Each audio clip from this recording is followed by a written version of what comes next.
আছে। ভারত প্রচুর সংখ্যক ইসরায়েলের ড্রোন পাকিস্তানে ঢুকিয়ে দিয়েছে। পাকিস্তান 15টির মতো ধ্বংস করেছে, 25টির মতো। পরবর্তী খবরে বলা হয়েছে আরো 10টির মতো, 35টির মতো আমরা খবর পেয়েছি এখন পর্যন্ত। এই যুদ্ধের খবরগুলো কিন্তু এলোমেলো আসে, ধরেন একটি সোর্স থেকে পাওয়া যায়, কোনো কোনো গণমাধ্যম কম বেশি করে। আপনারা অনেকেই বলেন ফেক নিউজ, ভুল নিউজ। ভাই, কোন সংবাদ আমি পাকিস্তান বা ভারতে বসে দিচ্ছি না, তাদের গণমাধ্যম থেকে দিচ্ছি। অনেকে বলেন সোর্স দেন, এই সোর্স দিতে গেলে আমার ভিডিও অনেক লম্বা হবে। বাট আমি যে ভিডিওগুলো দিচ্ছি, আপনারা হয়তো কয়েক ঘন্টা পর বাংলাদেশের বড় বড় টেলিভিশন দেখবেন যে সংবাদগুলো আছে, বা আন্তর্জাতিক media Al Jazeera, TRT World, NDTV, কিংবা পাকিস্তানের পিটিভি, জিও নিউজ বা ডন। আমি কিন্তু এই নিউজগুলোকে ফলো করছি, তো আপনারা একটু কষ্ট করে দেখে নেবেন।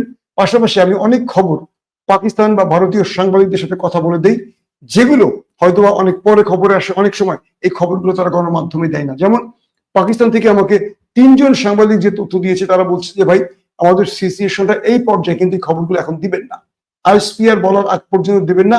কৌশলগত কারণে আমাদের কিছু পরিকল্পনা থাকে, যেগুলো হয়তো আমরা জানি, কিন্তু আমরা চাই না আমাদের শত্রু জেনে যাক। এখন সেই খবরগুলো আমি আপনাদের দেই না বা দেওয়ার চেষ্টা করি না। আবার কিছু কিছু খবর থাকে যে খবরগুলো পাকিস্তান কৌশলগত কারণে এড়িয়ে যায়, কিন্তু আমি আপনাদের জন্য জানিয়ে রাখি। তো এখন যে